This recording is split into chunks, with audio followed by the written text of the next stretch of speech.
Welcome back to Coffee Conversation. I'm your host, Stephanie Michelle. This show is brought to you by ValBeMar Specialty Coffees. Today I'm sitting with Jay Turo from Growthink. Hey Jay, welcome to the show. Great to be here, Stephanie. Well, we're glad to have you. Tell us a little bit about Growthink. Growthink, since 1999, we've helped over 2,000 entrepreneurs successfully start, grow, and exit their companies. I love the name Growthink. I mean, it's talk about simple. I mean, those are two very powerful words that are needed in the entrepreneurial process. What do you do to inspire that in the businesses that you're working with? Well, I think that one of the expressions we use a lot is that there's 100 reasons not to do a deal, not to do a project, but there's only a couple to do them. Yeah.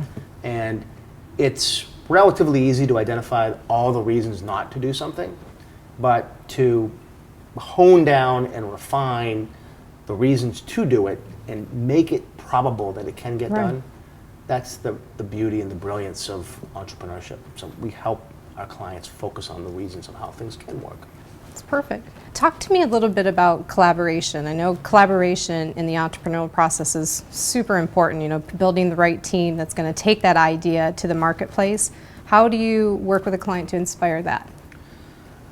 Well, I think that when we look at modern business where it's so easy for employees to come and go, for customers to come and go. Of course. Transaction costs are very low. Yeah. And the one thing that is a competitive advantage that's sustainable is culture. Mm-hmm.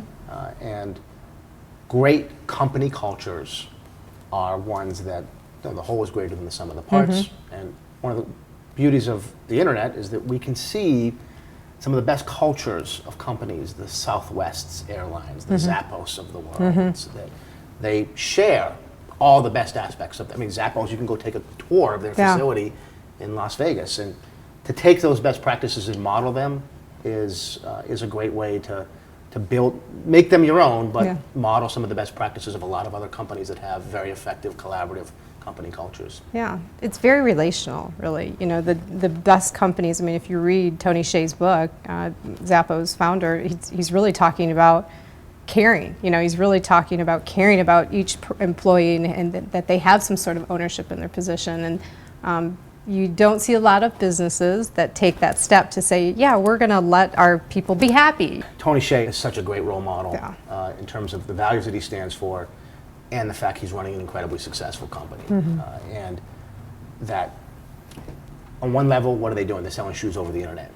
But that's not what inflames the culture, is what that stands for.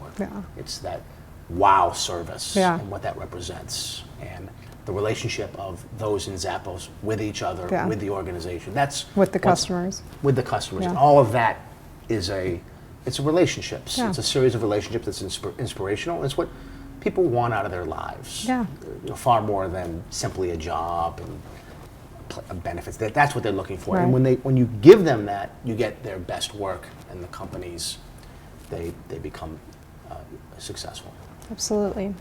So on this relational theme, of course, talking about coffee and conversation, conversation is also a big part of the entrepreneurial process. Like I know you personally are an angel investor, and you've got a serious vetting process to determine where you're going to put your money or who you're going to, you know, take a risk with. Can you talk about some of the conversations that come to mind that you've had over coffee, you know, going through this process of learning about a new company or a potential entrepreneur that you're going to put your faith in? One entrepreneur comes to mind, a gentleman by the name of Dan Michel, whose father... Good name. Very good name. Yes. Maybe we're related. Yes. Whose father, unfortunately, had a long suffering through Alzheimer's and eventually passed from it. And Dan, and watching his father suffering, said, I need to do something about this. And he came up with a company called Dakim with the idea of developing tools and technology, not drugs, but tools and technology to help the Alzheimer's suffer and see their cognitive decline be less rapid. And he started out, I remember sitting in the office with a wooden prototype of the product, and he built an incredible technology and is building a company that has technology that is in nursing homes and assisted living facilities all around the country. It's an incredibly inspirational story about someone being motivated by seeing suffering in his personal life and then say, hey, I'm going to do something about Yeah. this. I remember that conversation was over 10 years ago. I remember it to this day. Wow. So can Over coffee. Over coffee, of course. It's always there. Honestly, if you think about it, I can think so many business meetings that you know, they happen in a coffee shop or it's served. What about lately? What's the most inspiring conversation you've had? Coffee conversation. Well, I had the great good fortune of attending the TED conference this spring, which is a series of coffee conversations. It sure is. You need coffee because it's so exhausting. It's so long. And seeing some of the most accomplished people in the world in technology, entertainment, design, sharing their best stuff. Yeah. And it all comes back down to not personal gain, but legacy, Yeah. mission, changing the world for the better. Even by folks, some of the most incorrigible capitalists that you would see. I remember T. Boone Pickens giving an incredibly inspirational talk late in his life, talking about how we're going to transition the company, transition the energy in America from oil to natural gas, and what that would mean for the environment, what it would mean for national security, and inspirational. Just a lot of it over coffee with some very talented and lit up people. It's great. So you're speaking of the best. Earlier today, you got to try ValBeMar's Kopi Luwak, which is one of the most exclusive and expensive coffees in the world. What did you think? What was that experience like? That's a incredibly, the expression that comes to mind is that the occasion of drinking a cup of coffee, which seems so commonplace in this world of ours, and making it a celebration. Yeah. A celebration of, wow, this is special.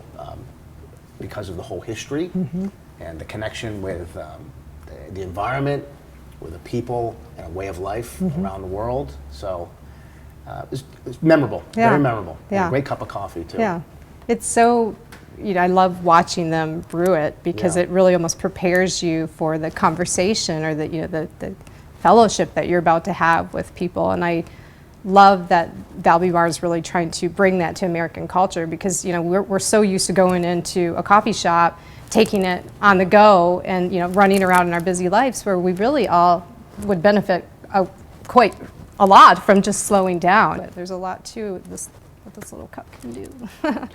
Without question, connection, ideas, and that inspiration to act. Absolutely. So. Well, we're so happy you joined us, and I happen to know a little secret about what today is for you. So today is Jay's birthday, and we were lucky to have a little bird, and no, it wasn't Twitter, tell us this. And so we have a little gift for you on your special day, so you can go and remember this day that you spent with us and enjoy some more coffee, and hope that you have a fantastic birthday. Great. And so pleased that you joined us today. Thank you, Stephanie. Thanks for having me. No It's problem. great stuff. Thanks so much, Thank Jay. you. And that wraps up another edition of Coffee Conversation, brought to you by ValBeMar. If you'd like to learn more about ValBeMar, you can visit their website at valbemar.com.